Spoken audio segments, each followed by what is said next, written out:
Happy day and welcome to this week's episode of GCA Today. We're going to be talking to representative from the Guam Department of Labor. He is the administrator of the Alien Labor Processing and Certification Division of the Guam Department of Labor and is responsible for administering the H-2B program here on Guam. I'd like to introduce Mr. Greg Massey. Greg, hey, nice meeting you today, and glad you can make it today and talk a bit about the H-2B situation that we are currently going through right now. Maybe give us some kind of a brief history as to the H-2B program on Guam and how it's affected us now since we had some high denial rates over the last year or so, from going from a high of about 3,000 H-2 workers coming from mostly Philippines to down to like 150 today because of those denials and because of the, some of the work that still needs to be done on some of the projects here on Guam. So let's talk a little bit about that. Sure. Well, the H-2B program, actually Guam had started using foreign workers since the 1940s after World War II. And the military had brought in large amounts of workers to rebuild Guam after the liberation. In the 50s, Immigration and Nationality Service set up an office in Guam. And initially workers were brought in under the military. They weren't really H-2s at that time. Then when immigration came in and took over, we transitioned over to what's traditionally called the H-2 program now. Since the 50s, that program was primarily utilized by the military to build up a lot of the large-scale projects that we had. In the 70s, actually in 1980, mid-80s, the program was kind of revamped, and in 85 we have now what the program looks like today. Prior to 85, there was some problems with the program. There wasn't a lot of oversight by the federal government, and there was some cases of mismanagement by contractors working for primarily military contracts. So in 85, the program as we have it was set up with the safeguards that are in place, and the safeguards are involvement with the local Department of Labor, and that was actually a result of a lawsuit that was done by the GCA back in the 80s, where they were applying a lot of mainland standards and stuff like that, and so GCA sued, and the courts agreed, and rules were put in place that now has the governor's involvement through the Guam Department of Labor. So what that does is it allows us to kind of control the first part of the process by making sure that before foreign workers come in, that jobs are offered to U.S. workers, and there is a very stringent process. I think it's more stringent than that of the United States. Yeah, right? the United States they only require a 10-day what we call testing of the labor market. Right. They put a recruitment out for 10 days. We do 30, so we our process is triple that of the mainland.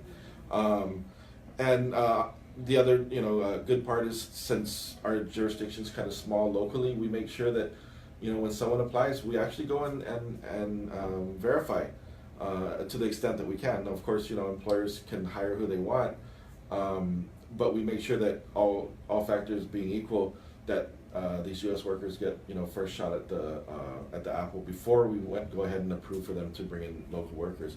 Now, on the tail end of that, after they go through the whole immigration process, then there's also the enforcement aspect that my department does, and we go out and check projects and make sure that if you brought in someone as a carpenter, that they're really a carpenter, right? And if you brought them in to work on a certain project, that they're working on that certain project. That kind of stuff just isn't done in the mainland on it, unless there's some kind of big investigation or something going on. We do it as a regular course. I mean, anybody that's worked in construction in Guam has probably seen our crew roll up to their project sites,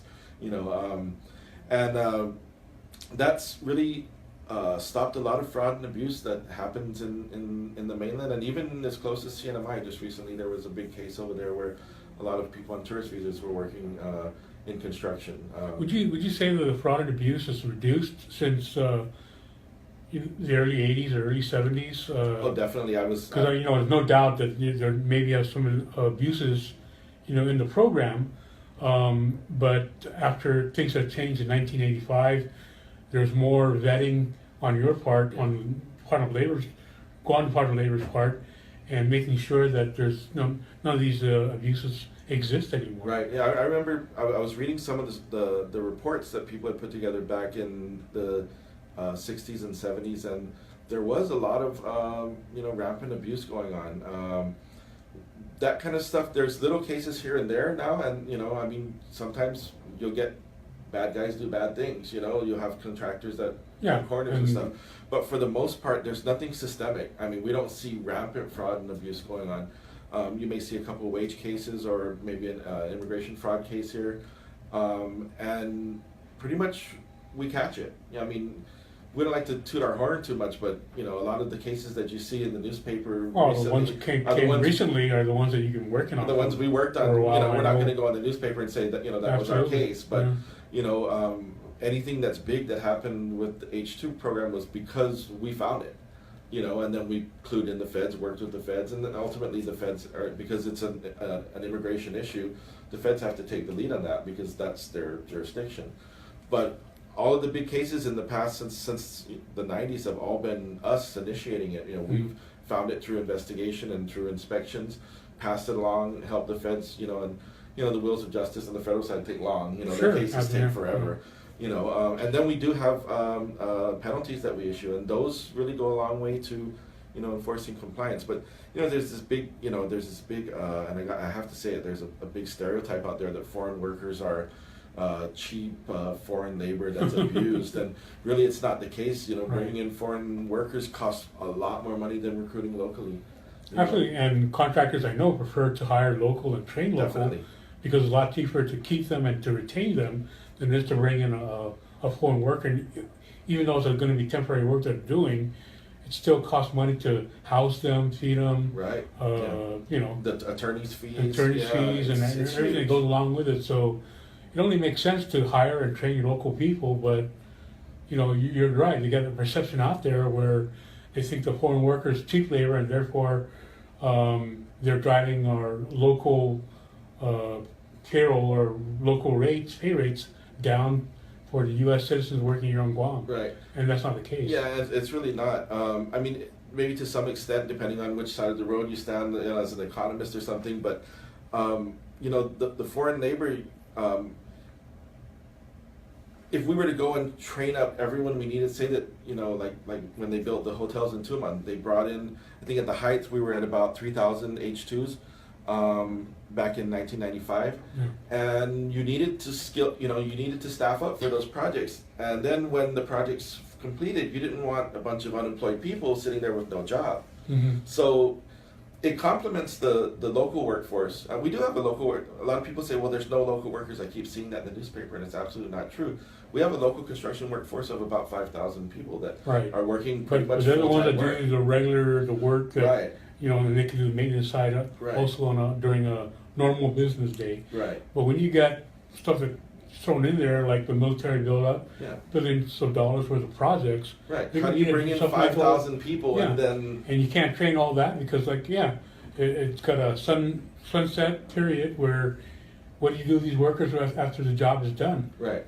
You gotta lay them off. Right. And so where does that leave us, right? Right. So with the H2 program, it allows people to keep their core group, staff up for that project, and when that project's complete, then you can send them back home. And they've come with that knowledge, knowing that they're coming in for that project and they'll leave at the end of that project. Right.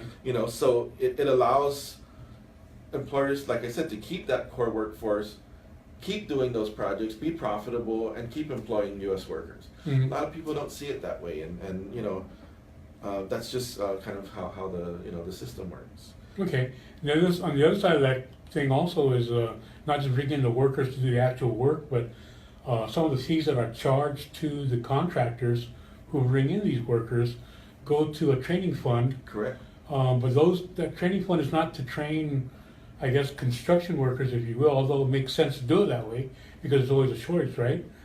But we're trying to train more of those sustainable jobs, so when the facility is built, somebody's got to operate it, Correct. Somebody's got to maintain it, and so that's what that money is used for, is to train those folks in those sustainable jobs. So and that's a big push that we have right now. We have a big push to work with the Trades Academy and GCC, to work with GCC. and We're sure. chasing grants to do apprenticeship program. We're working with Trades Academy Uh-huh. on those programs that get people job ready right away, so that they can maybe transition into these Right. formal apprenticeships, but still work at the same time.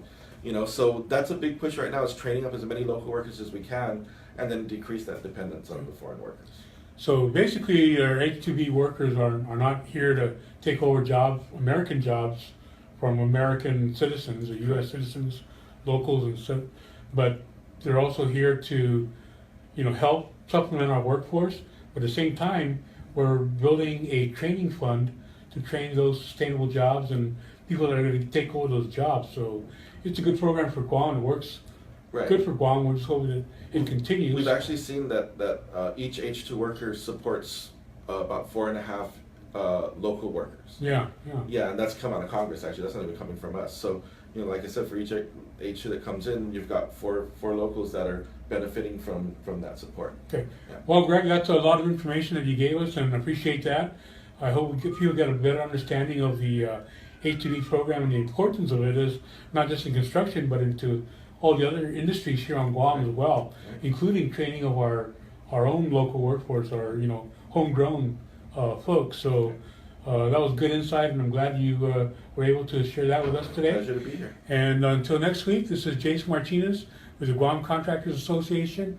We'll see you next week on GCA Today.